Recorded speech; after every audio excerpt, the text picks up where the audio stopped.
Hello, good morning. আজকে সকালবেলা বেশ সুন্দর লাগছে, কারণ আজকের অতটা গরমও নেই আর ঠান্ডাও নেই। আর ঘুম থেকেও মানে এমন ঘুমিয়েছি, মানে একটু সুন্দরভাবে ঘুমাতে পেরেছি, তো তাই জন্য চোখ মুখ সমস্ত কিছু ফুলে গেছে। আর ঘুম থেকে উঠে এই যে বিছানাটা একটু গুছাতে হবে, ঘর টর ঝাঁট দেবো। তবে আজকের একটা কথা বলি, আজকের রামনবমী, তো সেই জন্য আমাকে কিন্তু আজকে দুপুরবেলা আর রান্না করতে হবে না। এখানে পাশে মন্দির আছে, তো সেখানেই আমরা খেতে যাব, আমি আমার বর দুজন মিলে। আর এখন ব্রেকফাস্টের জন্য বানাবো আলু ভাজা, এটা ভেবে রেখেছি। আর আমি আপনাদেরকে একটা জিনিস দেখাই, তাহলেই আপনারা বিশ্বাস করতে পারবেন। মানে রেশনে এত পরিমাণ কলা দিয়েছে, ভাবরে!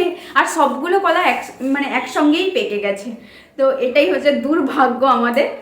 দেখাচ্ছি আপনাদেরকে একটু, এই যে দেখুন এতগুলো কলা, সবগুলোই রেশনে দিয়েছে। তার মধ্যে একটা কলা আমি খেয়ে নিয়েছি অলরেডি, মানে যে কালকের এসেছিল, তো কালকেরই খেয়ে নিয়েছি। আর এই যে দেখুন এখনো এক ফাড়া কলা আছে। আর এখানে এত গরম, তো তার জন্য কিন্তু কলাগুলো পেকে গেছে একসঙ্গে সব।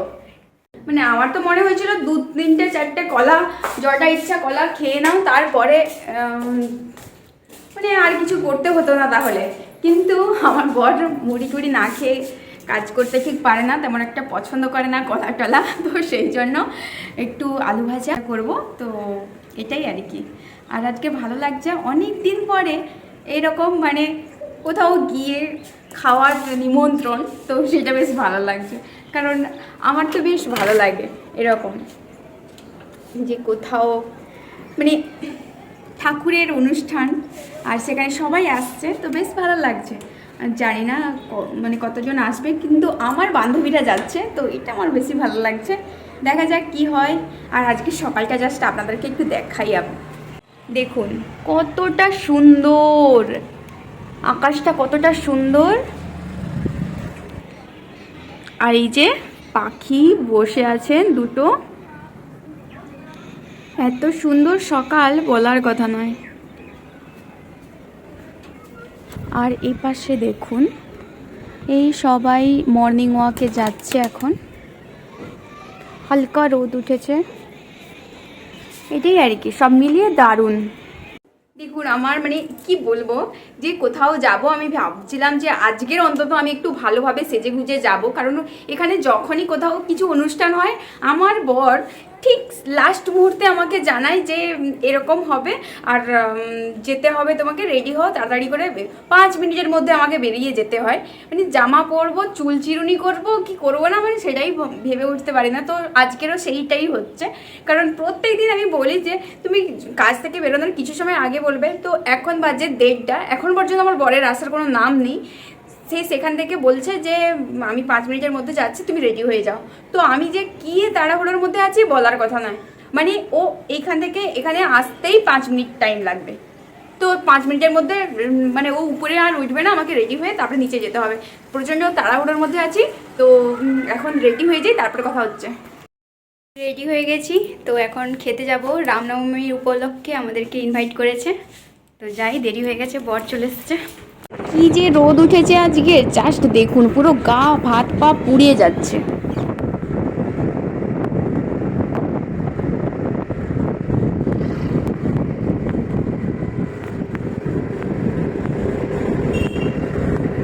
এই যে এসেই দেখি যে পুজো শেষ, আর কন্যা পুজোও হয়েছিল, তো সেই পুজোও শেষ, সমস্ত কিছু পুজো শেষ। আর সবার শেষে আমরা পৌঁছেছি বলতে গেলে। আমরা যখন যাই তখন কিন্তু পুজো অলরেডি শেষ হয়ে গেছে, তাই সঙ্গে সঙ্গে প্রসাদ পেয়ে গেলাম আর সঙ্গে সঙ্গে খেতেও বসে গেলাম প্রায় শেষের পথে। তো সেই জন্য আমার বান্ধবীরা কিন্তু আগেই খেয়ে দিয়ে চলে গেছে, তো তাই জন্য তাদের সঙ্গে আর দেখা হয়নি।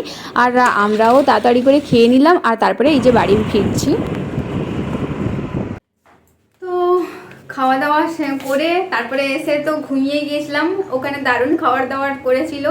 কিন্তু এখন বর্তমান রাত হয়ে গেছে। আর আজকে যেহেতু সকালবেলা থেকে ভাত পাওয়া যায়নি, মানে ওখানে ভাত ছিল, ফ্রাইড রাইস ছিল আর পুরি ছিল, তো এমনি খালি ভাত পাওয়া যায়নি। তো আমার বরের ঠিক খালি ভাতটাই পছন্দ, ফ্রাইড রাইস একটু মিষ্টি মিষ্টি থাকে বলে ওই জন্য পছন্দ নয়, আর পুরিও একদমই পছন্দ করে না। তো তাই জন্য বলছে এখন ভাত করতে, তো সেই জন্য আমি তাড়াতাড়ি রান্না করতে চলে এসেছি। রাত্রে। আর এই যে দেখতেই পাচ্ছেন এখানে আছে ডালটাকে জল দিয়ে ভিজিয়েছি, মানে সেদ্ধ করব। আলুটাকে কেটে ফেলেছি এইভাবে, একটু পোস্ত বানাবো। এই যে ঝিঙে নিয়ে এসছে, ঝিঙেটাকে কাটবো। ঝিঙে আলু পোস্ত, আর রেশন থেকে বেগুন দিয়েছে। এই যে দেখুন, এই বেগুনগুলো দিয়েছে, তো একটা বেগুনের ভাজা করে ফেলবো। তো আজকে রাতের মেনুতে হবে একদম সিম্পলি ভাত, ডাল, বেগুন ভাজা আর আলু পোস্তর তরকারি। তো এটাই করে ফেলবো, এখন কাটাকুটি করে ফেলি, তারপরে কথা হচ্ছে আপনাদের সঙ্গে। এই পাশে দেখুন দুধটা কিন্তু গরম হয়ে গেছে, আর আমি কিন্তু গ্যাসটা ধরিয়ে দেবো এবার। আর এই পাশের লোহার কড়াইতে আমি সকালে আলু ভাজছিলাম, আর কড়াইটা আর ধোয়া হয়নি, তো এই কড়াইতেই কিন্তু তেল দিয়ে রান্না বসিয়ে ফেলবো। ডালটা সেদ্ধ হয়ে গেছে, এই যে ঝিঙেটাকে কেটে ফেলেছি, আলু কাটা হয়ে গেছে, আর এখানে এই যে মশলার জন্য পেঁয়াজ, এটা ডালে দেবো, আর এটা ঝিঙের তরকারিতে দেবো, আর ঝিঙের তরকারিতে একটু আদাও দেবো, আর পোস্ত দেবো। আলুটাকে একদমই লো ফ্লেমে সুন্দরভাবে তেল, লবণ, হলুদ দিয়ে ভাজছি। একটু ভালোভাবে ভাজা হয়ে গেলে তারপরে কিন্তু এই যে কেটে রাখা ঝিঙেগুলো এগুলো দিয়ে দেব। এখানে কিন্তু পোস্ত, লঙ্কা আর আদা, পেঁয়াজ করে একটা পেস্ট বানিয়ে ফেলেছি। দেখতেই পাচ্ছেন আলুগুলো একদম পনিরের মতন ভেজে ফেলেছি, পুরো মনে হচ্ছে যেন পনির। তো এখন দিয়ে দেব কেটে রাখা ঝিঙ্গাগুলো। তো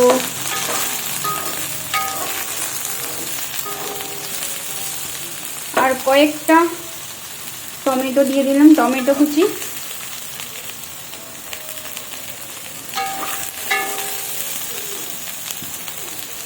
একটু টমেটো পেস্ট করেছি আর একটু গোটা গোটা দিলাম।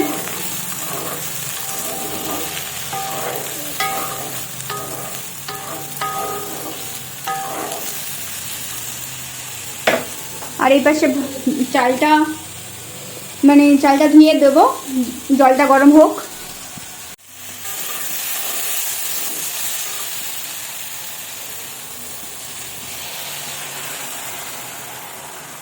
এবার পোস্ত বাটাটা দিয়ে একটু ফুটতে দেব, মানে আলুগুলো তো প্রায় সেদ্ধ হয়ে গেছে, এবার একটু এই জলটাকে মাখো মাখো করে ফেলবো একদম।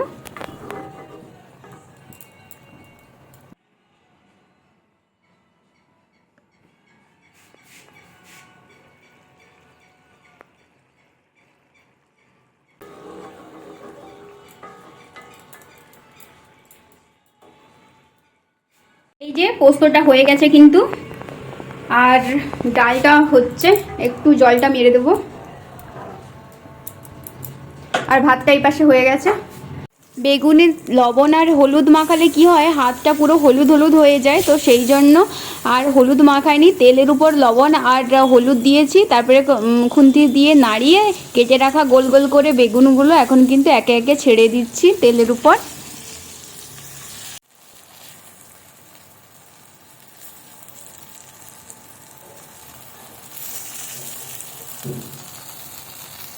রান্নাবান্না হয়ে গেছে, এই যে দেখতেই পাচ্ছেন, ডাল, পোস্ত, বেগুন ভাজা আর একটু রায়তা করেছি, স্যালাডে নিয়ে নিয়েছি এই যে শসা, পেঁয়াজ আর লেবু, আর এখানে আছে গরম গরম ভাত।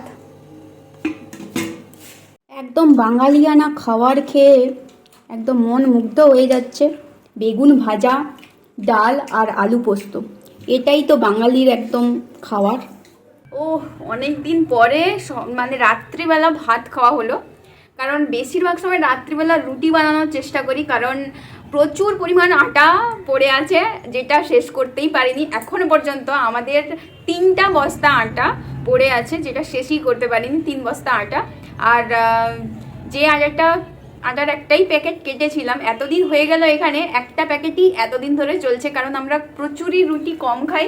কিন্তু এখন আমরা ভাবছি যে যেহেতু মা গুড়টা দিয়েছে, তো সেই জন্য। আর এখন না রাত্রের দিকে ঠান্ডা মানে লাগে, কিন্তু দুপুরবেলা প্রচণ্ড গরম, তো সেই জন্য রাত্রে কি করি, রাত্রিবেলা যেহেতু একটু মানে বেশি ঠান্ডা ঠান্ডা লাগে, তো সেই জন্য রুটি আর গুড় খেয়ে ফেলি। আর এমনিতেও তো আটাটাও তো শেষ হচ্ছে একটু একটু করে, তো সেই জন্য তো এটাই আর কি। আর ওই যে সবার সঙ্গে যখন ঘুরতে যাই, তো আজকে তো ঘুরতে গেলাম না যেহেতু খেতে গিয়েছিলাম, তো সেই জন্য। আর সবার সঙ্গে যে ঘুরতে যাই সবাই বলে যে রাত মানে ওরা তো দিনেও রুটি খায় তো আমাকে বলে যে আটা ওদের শেষ হয়ে যায়, আর আমাদের আটাটাই শেষ হয় না, মানে আটা শেষ হয় না। এখানে চাল সবাইকে মানে খুব অ্যাভেলেবেল, যত ইচ্ছা নিতে পারো চাল, কিন্তু চাল যেহেতু পড়েই থাকে, কিন্তু আটা প্যাকেটটা শেষ হয়ে যায়। তো আমরা 3টে নিয়েছি অলরেডি, অনেকগুলো প্যাকেট আমার বরের বন্ধুদেরকে দিয়ে দিয়েছি, ওদের যেহেতু আটা বেশি খায়। তো তারপরেও আমাদের পোর্শনের যে মানে আমাদের ভাগে যেটা আটা পড়ে সেটা আমি আর কাকে দেবো। অলরেডি আমার বরের একটা বন্ধু কিন্তু চলে গেছে, মানে এখান থেকে অন্য জায়গায় কোয়ার্টারে চলে গেছে, তো সেই জন্য আর হলো না। আর একজনই আছে, তো একজনকে আর কত দেবো, একটা প্যাকেট দিলেই তো অনেক হয়ে যাচ্ছে, তো সেটাই হচ্ছে কথা। আর এখনও 3টে প্যাকেট পড়ে আছে, তো ভাবছি যে না বেশি আর ভাত খাবো না, আর একটু 2-3টে রুটি করে ফেললে তো বেশ ভালো হয়ে যায়। গুড় দিয়ে বেশ আমার রুটিটা খেতেও ভালো লাগে। আর এরপরে তো মানে এখানে ওয়েদারটা কীরকম বলুন তো, এখানে দুপুরবেলা যেরকম বালির জন্য গরম লাগে, রাত্রে ঠিক বালির জন্য সেরকম ঠান্ডাও লাগে। তো রাত্রিবেলা ঠিক আছে, এরপরে তো আর মানে গরমে থাকাই যাবে না। এর আগের বারে যখন ছিলাম তখন দেখেছি যে প্রচণ্ড গরম, তো সেখানে আর এত গরমে রুটি খাওয়া উচিত নয়। তো সেই জন্য ভাবছি তখন তো সেই ভাতই খেতে হবে, আর এই কয়েকদিনের জন্য একটু আটাই হয়ে যাক, তো শেষও হয়ে যাচ্ছে বেশ ভালো। আর তাই জন্য আজকে অনেক দিন পরে ভাতটা রান্না করলাম বলতে গেলে, এটাই আর কি। তো আজকে ভিডিও এখানেই শেষ করি, দেখা হচ্ছে নেক্সট ভিডিওতে, টাটা